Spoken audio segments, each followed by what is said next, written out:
할렐루야. 오늘도 수요예배 오신 여러분 주님의 이름으로 사랑하고 축복합니다. 오늘도 영상으로 함께 예배 드릴 텐데 주님께서 주시는 놀라운 은혜가 함께 하시길 축복합니다. 우리 다 함께 사도신경으로 신앙 고백하시면서 예배를 시작하도록 하겠습니다. 전능하사 천지를 만드신 하나님 아버지를 내가 믿사오며 그 외아들 우리 주 예수 그리스도를 믿사오니 이는 성령으로 잉태하사 동정녀 마리아에게 낳으시고 본디오 빌라도에게 고난을 받으사 십자가에 못 박혀 죽으시고 장사한 지 사흘 만에 죽은 자 가운데서 다시 살아나시며 하늘에 오르사 전능하신 하나님 우편에 앉아 계시다가 저리로서 산 자와 죽은 자를 심판하러 오시리라. 성령을 믿사오며 거룩한 공회와 성도가 서로 교통하는 것과 죄를 사하여 주시는 것과 몸이 다시 사는 것과 영원히 사는 것을 믿사옵나이다. 아멘. 이제 찬송가 93장 같이 부르시겠습니다.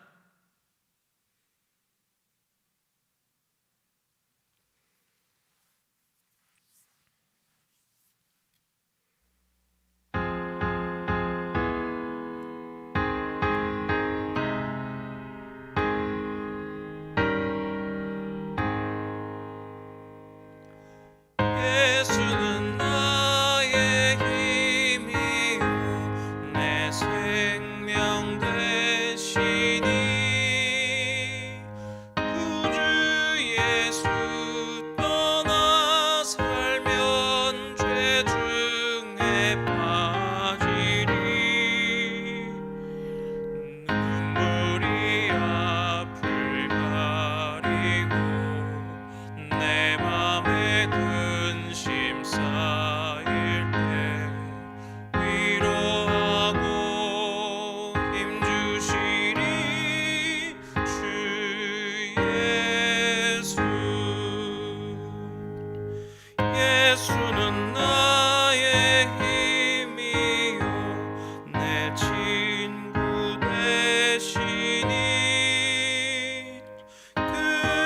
근혜를 간구하면 풍성히 받으리 햇빛과 비를 주시니 추수할 곡식만 도다 귀한 열매 주시느니 주 예수. 예수는 나의 힘이요 내 기쁨 되시니 그 명령을 준행하여 늘 충성하겠네 주야로 보호하시며 바른 길 가게 하시니 의지하고 따라가리 주 예수. 예수는 나의 힘이요 내 소망 되시니 이 세상을 떠나갈 때 곧 영생 얻으리 한없는 복을 주시고 영원한 기쁨 주시니 나의 생명 나의 기쁨 주 예수. 아멘. 이제 우리에게 주시는 하나님의 말씀 함께 봉독하도록 하겠습니다. 오늘의 말씀은 마가복음 11장 12절부터 14절 그리고 20절부터 25절까지의 말씀입니다. 마가복음 11장 12절부터 14절 그리고 20절부터 25절까지의 말씀. 저 이제 다 찾으신 줄 알고 한 목소리로 읽도록 하겠습니다. 이튿날 그들이 베다니에서 나왔을 때 예수께서 시장하신지라 멀리서 잎사귀 있는 한 무화과 나무를 보시고 혹 그 나무에 무엇이 있을까 하여 가셨더니 가서 보신즉 잎사귀 외에 아무것도 없더라. 이는 무화과의 때가 아님이라. 예수께서 나무에게 말씀하여 이르시되 이제부터 영원토록 사람이 내게서 열매를 따먹지 못하리라 하시니 제자들이 이를 듣더라. 그들이 아침에 지나갈 때 무화과 나무가 뿌리째 마른 것을 보고 베드로가 생각이 나서 여짜오되 랍비여 보소서 저주하신 무화과 나무가 말랐나이다. 예수께서 그들에게 대답하여 이르시되 하나님을 믿으라. 내가 진실로 너희에게 이르노니 누구든지 이 산더러 들리어 바다에 던져지라 하며 그 말하는 것이 이루어질 줄 믿고 마음에 의심하지 아니하면 그대로 되리라. 그러므로 내가 너희에게 말하노니 무엇이든지 기도하고 구하는 것은 받은 줄로 믿으라. 그리하면 너희에게 그대로 되리라. 서서 기도할 때 아무에게나 혐의가 있거든 용서하라. 그리하여 하늘에 계신 너희 아버지께서도 너희 허물을 사하여 주시리라 하시니라. 아멘. 할렐루야. 한 주간도 평안하셨습니까? 오늘도 이 수요 예배에서 함께 말씀으로 은혜를 나누고 누리시는 우리 성도님들 주님의 이름으로 사랑하고 축복합니다. 이제 오늘 또 말씀을 함께 보도록 할 텐데요. 오늘 말씀은 예수님께서 예루살렘에 입성하신 후의 이야기입니다. 오늘 말씀을 읽을 때 제가 중간에 15절부터 19절을 건너뛰고 읽었는데요. 이 부분은 저희가 이제 다음 주에 나눌 이제 성전 정화 사건, 저희가 지난번에도 한번 잠깐 언급한 바 있지만 이 성전 정화에 대한 이야기를 나눌 것이고요. 오늘은 이 성전 정화 사건 앞 뒤에 놓여져 있는 이 무화과 나무를 저주하신 일, 그것을 함께 나누면서 오늘 말씀을 보려고 합니다. 그래서 오늘 말씀을 잠깐 이렇게 좀 나눠 보면은요. 오늘 말씀해 보시면은 예수님께서 제자들과 이렇게 가시는 길에 배가 고프셨다, 이제 시장하셨다 이렇게 나옵니다. 그래서 한 무화과 나무가 보여서 그 나무로 가서 그 나무의 과실을 잡수시고자 하시는데요. 그 나무에는 아무런 열매도 없었습니다. 그때 예수님께서는 그 나무를 저주하시지요. 이제부터 영원토록 사람이 내게서 열매를 따먹지 못하리라. 이 저주는 그저 열매를 따먹지 못한다기보다는 이제 실상 그 나무가 이제 죽게 될 것이라는 저주에 가깝습니다. 그래서 그 다음 날 보시면은 20절부터 나오지요. 예수님과 제자들이 그 나무가 있는 곳을 지나가게 되시는데 정말 그 나무가 뿌리째 말라 죽은 것을 발견하지요. 그리고 그때 예수님께서 제자들에게 이야기를 해주시는 것이 나오는데 이것이 오늘 말씀의 전체적인 내용이라고 볼 수 있습니다. 그런데 우리는 오늘 여기서 한 가지 이상한 점을 발견하게 됩니다. 13절 마지막에 보시면은요, 그 무화과 나무에 열매가 없었던 이유가 무엇인지 기술하고 있는데요. 무엇이라고 나오지요? 이는 무화과의 때가 아님이라 이렇게 성경에서 마가가 기록하고 있습니다. 그러니까 아직 무화과 철이 아니라는 거예요. 실제로 무화과는 제가 한번 좀 알아보니까 한 5월 이쯤 돼야지 이제 열매를 맺는다고 하더라고요. 여름철이 되면은. 그런데 이것은 6월절에 가까운 날이었기 때문에 3월, 4월에 가까워서 아직은 무화과의 철이라기엔 좀 이르다라고 볼 수 있습니다. 그렇다면은 우리가 이 말씀을 다시 볼 때 좀 이상하게 보이겠죠. 이 무화과 나무에 열매가 없었던 것은 다른 어떤 이유가 있어서가 아닙니다. 그냥 열매 맺는 철이 아니었던 거예요. 그리고 이 무화과 나무는 이스라엘에서 굉장히 흔한 나무, 우리도 그래서 성경에서 많이 보지요. 그렇다 보니까 예수님께서 이 철을 헷갈리셨을 리도 없단 말입니다. 그런데 예수님께서는 왜 이 아직 철이 안 돼서 열매 맺지 못한 그 나무를 저주하신 것일까요? 그냥 예수님께서 막 배가 고프셨는데 그 나무에 열매가 없는 걸 보고 화가 나가지고 홧김에 저주를 하셨을까요? 아마 그렇게 생각하기에는 좀 어렵겠지요. 그렇다면 우리는 전혀 반대로 생각을 해봐야 될 것입니다. 우리가 생각해 볼 수 있는 것이 무엇입니까? 예수님께서 이 나무를 통해 제자들에게 그리고 지금 우리들에게 분명히 전하고자 하시는 의도가 있었다는 겁니다. 이 잎사귀는 풍성하지만 열매를 맺지 않고 있는 이 나무를 보시면서 예수님께서 말씀하시고자 하시는 것이 있었다는 거예요. 그러면 그 의미, 그 상징적인 의미와 그 가르침이 무엇이었을까요?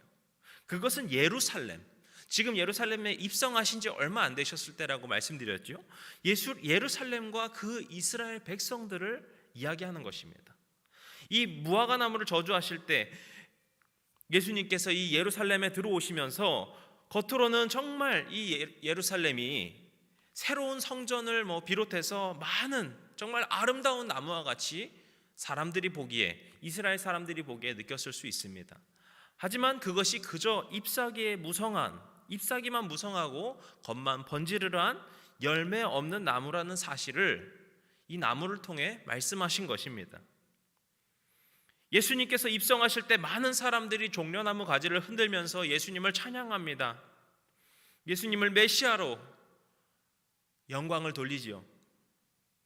하지만 우리가 알다시피 결국에 그 사람들 또한 얼마 지나지 않아서 예수님을 십자가에 못 박으라고 말을 하게 됩니다.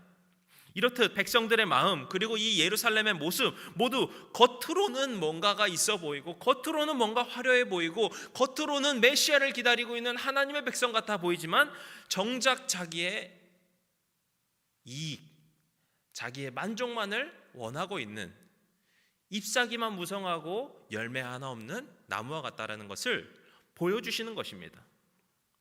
다들 알고 계시겠지만 당시 이스라엘에서는 바리새인과 사두개인과 같은 이 종교 지도자들이 많은 지지 그리고 힘을 얻고 있었습니다. 이 사두개인이라는 사람들을 먼저 보면은 이 사두개인들은 사독 계열의 제사장일 것이라고 보통 이렇게 보고 있습니다. 그럼 이 사독 계열이라는 것이 무엇인가 하면은 다윗 왕 때의 이야기를 우리가 좀 봐야 됩니다. 다윗이 이스라엘 왕이 되던 해에 당시에는 아비아달이라는 사람, 그리고 이 사독이라는 사람, 이 둘이 모두 제사장으로서 있었습니다. 그런데 이 아비아달은 다윗의 아들 아도니아가 반역을 할 때 이 아도니아의 편에 들었다가 쫓겨나게 되죠.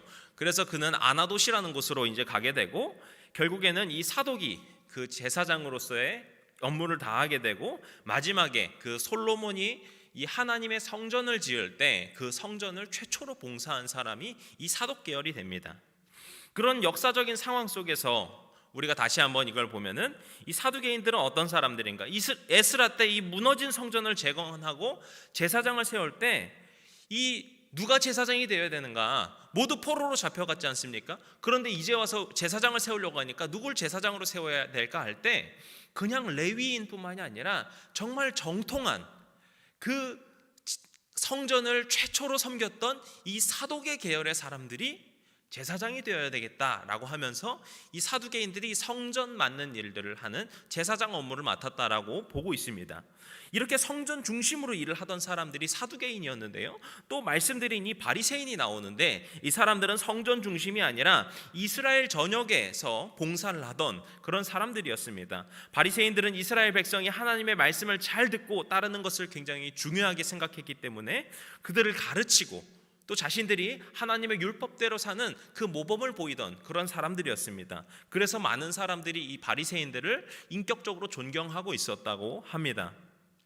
지금 제가 설명드린 이 사두개인, 바리새인들의 어떤 역사, 이런 것들을 볼 때 참 이들이 얼마나 귀한 믿음의 사람인가 이렇게 보이게 되죠. 하지만 우리가 알다시피 이 사람들은 예수님께서 오셨을 때 예수님을 끊임없이 공격하던 사람들이었고, 예수님을 죽이고자 모의를 하였고, 결국 예수님을 십자가에 매달기까지 하는데 가장 선봉에 있었던 사람들이었죠. 왜 이런 일이 일어났을까요?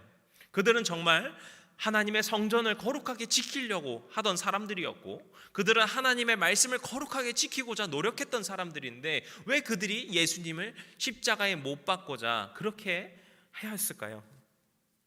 왜냐하면 그들의 마음 가운데는 어떤 진실된 하나님을 향한 마음이었고, 이 성전을 향한 봉사 혹은 이 말씀의 율법을 지키는 그 모든 일들이 그저 자기 자신의 이익을 위한 수단에 불과했기 때문입니다.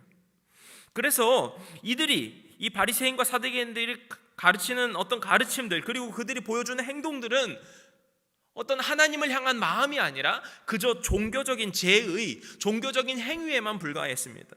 그리고 그 종교적인 행위를 하는 그 이유조차도 하나님이 아니라 그저 자기 자신들이 존경받기 위한 수단에 불과했다는 것이죠.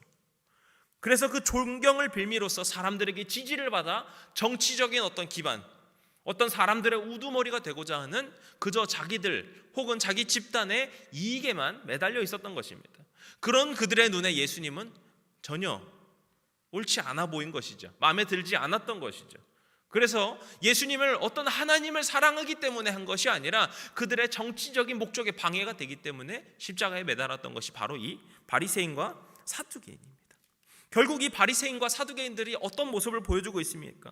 정말 너무나도 화려하고 너무나도 풍성한 잎사귀와 같은 정말 종교라는 잎사귀에 뒤덮여 있는데 정작 그 중심은 하나님이 없었습니다.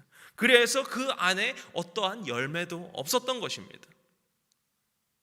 그래서 오늘 우리는 이 말씀을 통하여서 다시 한번 생각해보고 스스로에게 질문해봐야 될 줄로 믿습니다. 우리의 지금 마음이 무슨 마음인가? 우리는 정말 하나님을 믿음으로 말미암아 많은 열매와 결실을 맺고 있는 그런 나무인가? 아니면 그저 잎사귀만 무성하고 그 잎사귀에만 매달리고 그 잎사귀에만 집착하고 있는 겉으로 보기에만 화려해 보이고자 하는 아무런 열매 없는 지금 이 무화과 나무와 같은가? 저는 지금 바라고 기도하건대 우리 모두가 정말 삶에서 풍성하고 정말 영적인 아름다운 향기로운 열매를 맺는 주님의 백성들 되시기를, 주님의 자녀들 되시기를 축복합니다. 예수님께서 지금 이 시간 우리 심령에 찾아오셔서 우리 안에 있는 그 열매를 찾고 계시는 줄을 믿습니다. 그때 우리가 다시 한번 우리의 신앙과 우리의 마음의 중심을 되돌아보고 그것을 점검하면서 우리 믿음 가운데 있는 많은 열매들, 그것들을 많이 맺게 되는 그런 기쁨의 나무가 되시기를 다시 한번 또 기도하고 축복합니다. 그런데 저는 지금 열매 맺는 삶이라는 이야기를 했는데, 그렇다면 지금 우리에게 맺혀야 될, 우리가 맺어야 할 영적인 열매는 또 무엇일까요? 그것이 오늘 말씀 후반부에서 전해주시는 그 주님의 말씀을 통하여서 알 수 있는데요. 먼저 베드로가 다음날 무화과 나무가 메마른 것을 발견하게 됩니다. 그리고 베드로는 이렇게 주님께 말합니다. 라피어 보소서, 저주하신 무화과 나무가 말랐나이다. 그런데 이때 예수님께서는 이 베드로의 어떤 그 말과는 조금 맞지 않을 수 있는 조금 특이한 대답을 하십니다. 22절의 말씀이죠. 제가 읽어드립니다. 예수께서 그들에게 대답하여 이르시되 하나님을 믿으라. 조금 뭔가 그 질문에는 좀 맞지 않는 그런 이야기처럼 들리시죠? 그런데 여기서 정말 중요한 핵심이 있습니다. 지금 베드로가 집중한 것이 무엇입니까? 예수님이 행하신 어떤 신비하고 초자연적인 그 능력입니다. 예수님께서 저주하셨더니 그 저주하신 무화과 나무가 말랐습니다, 주님. 그 신비로운 일에 초점을 두고 있었어요. 그런데 그런 베드로에게 예수님께서는 우리가 중심으로 둬야 되는 것이 무엇인가를 가르치신 것입니다. 그것이 무엇입니까? 하나님을 믿으라. 우리가 하나님 안에서 맺는 영적인 열매는 바로 하나님을 굳건하게 믿는 신앙인 것이죠. 여기서 중요한 점은 하나님과의 관계 회복입니다. 우리가 성경을 많이 읽고 뭔가 기도를 더욱 열심히 하는 그런 것들 정말 중요한 것이죠. 우리가 그것을 중요하게 여겨야 됩니다. 하지만 그저 많이 읽고 많이 기도한다고 해서 그 사람이 신앙이 깊은 사람인가? 그렇게 따질 수는 없을 수도 있습니다. 전혀 하나님을 모르는 사람도 정말 성경을 많이 읽고 정말 기도하는 것처럼 뭔가를 많이 할 수도 있거든요.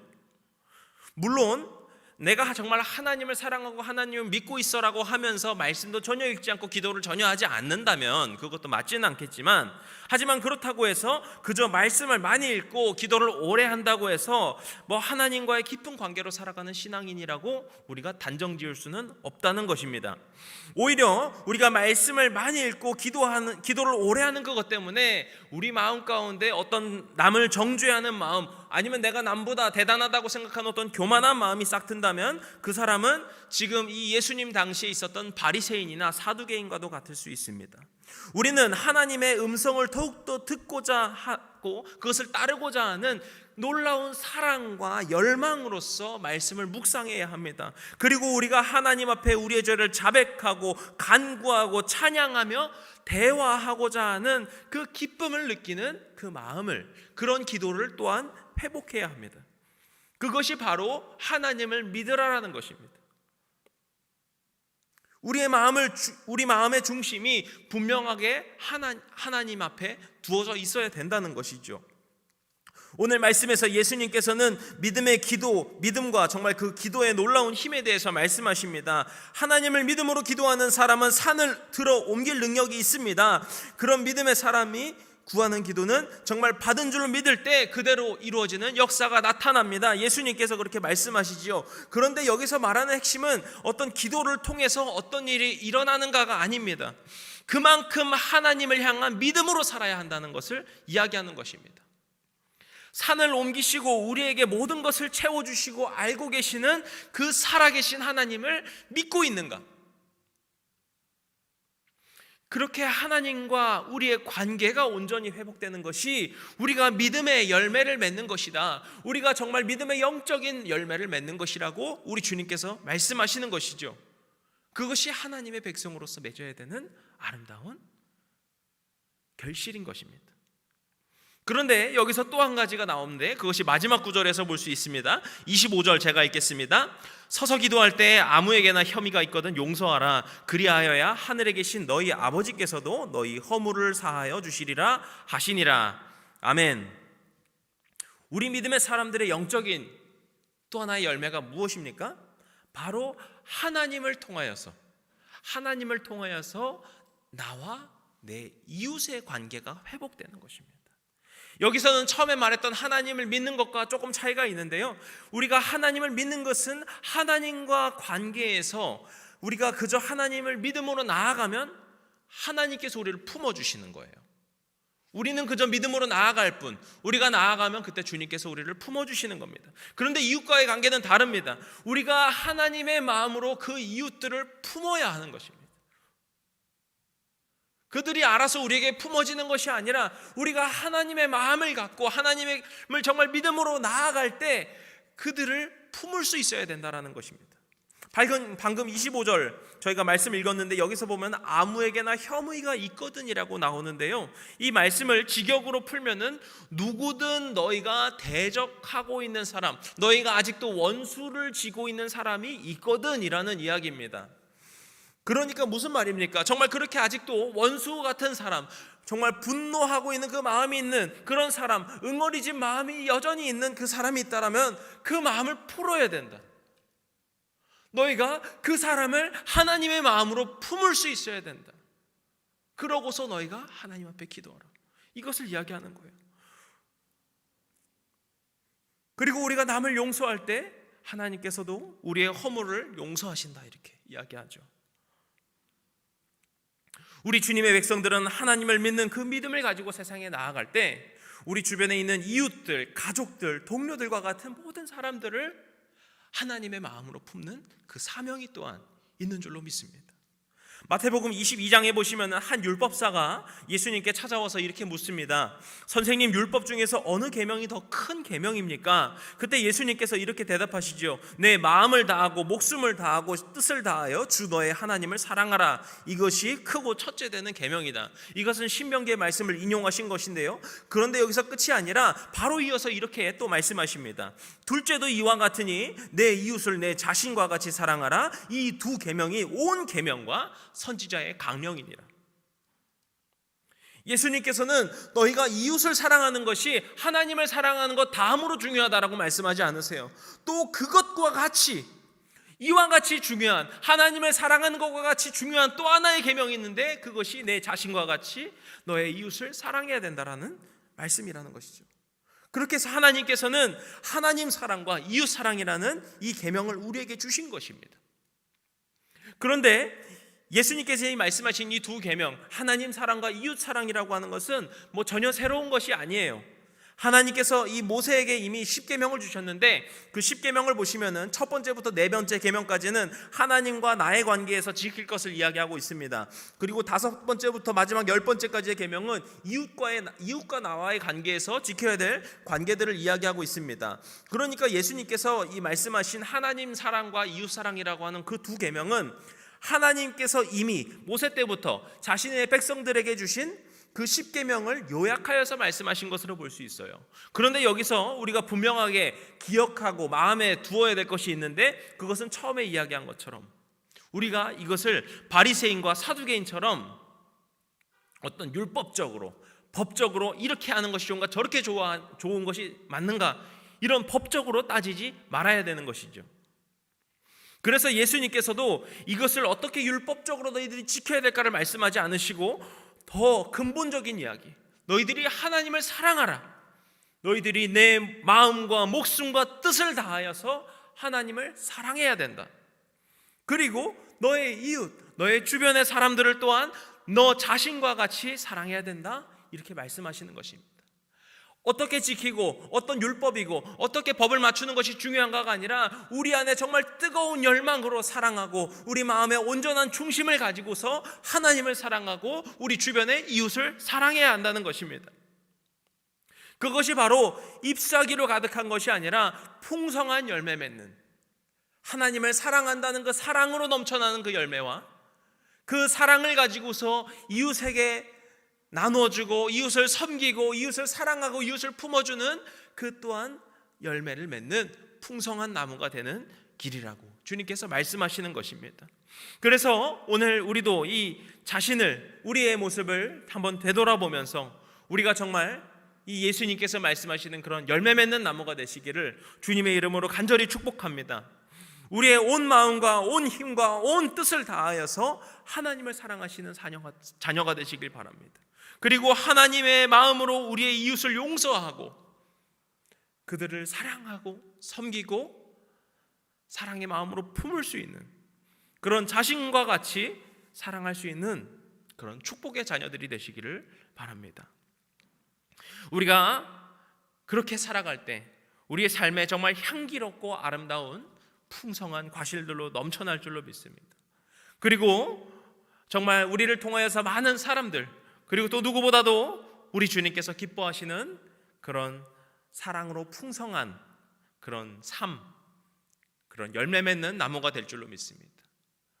오늘 우리가 그런 열매 맺는 나무를 꿈꾸면서 주님의 이름으로, 주님의 마음으로 주님 앞에 나아가고 또 세상으로 나아가시는 주님의 복된 자녀들 되시기를 주님의 이름으로 간절히 축복합니다.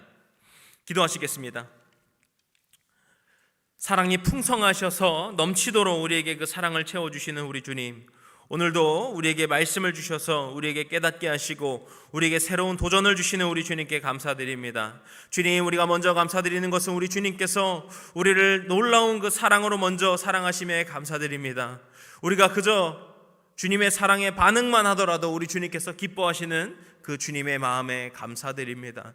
하지만 주님, 우리가 그것에 그치는 것이 아니라 우리가 세상으로 나아가서 우리 이웃들을 섬기고 사랑할 수 있는 주님의 마음이 되도록 주님 허락하여 주시옵소서. 주님, 혹시라도 우리 안에 정말 어떤 형식적인 신앙으로만 남아있지는 않았는지요, 우리 안에 율법적인 신앙이 남아서 남들을 정죄하거나 교만하게 바라보고 있는 시선으로 가득 차 있는 그런 마음이 혹은 있지 않았는지요, 지금 이 시간 우리 스스로를 내려놓고 우리가 남들을 볼 때, 우리 이웃들을 볼 때 긍휼한 마음으로 바라보게 하여 주시고 주님께서 우리의 허물을 덮어주신 것처럼 우리가 우리의 이웃의 허물을 덮어줄 수 있고 우리 주님께서 우리의 모든 것을 사랑하여 주신 것처럼 우리가 세상으로 나아가서 정말 그 사랑을 전하는 사랑의 전달자들 되게 하여 주시옵소서. 그럴 때 정말 우리의 심령 가운데, 우리의 삶 가운데 많은 달콤하고 향기로운 과실들로, 열매들로 가득할 줄로 믿습니다. 그리하여서 많은 사람들이 또 모여서 기뻐할 수 있는 그런 삶이, 그런 나무와 같은 삶이 우리의 삶이 될 줄로 믿습니다. 그렇게 우리를 인도하여 주시고 채워주시고 주님의 긍휼하신 눈으로 우리를 이끌어 주시옵소서. 우리를 사랑하시고 또 사랑하시는 우리 주님 예수 그리스도의 이름으로 기도드렸습니다. 아멘. 이제 주기도문으로 오늘 예배를 마치겠습니다. 하늘에 계신 우리 아버지여, 이름이 거룩히 여김을 받으시오며 나라의 임하옵시며 뜻이 하늘에서 이룬 것 같이 땅에서도 이루어지이다. 오늘날 우리에게 일용할 양식을 주옵시고 우리가 우리에게 죄진 자를 사하여 준 것 같이 우리의 죄를 사하여 주옵시고 우리를 시험에 들게 하지 마옵시고 다만 악에서 구하옵소서. 나라와 권세와 영광이 아버지께 영원히 있사옵나이다. 아멘.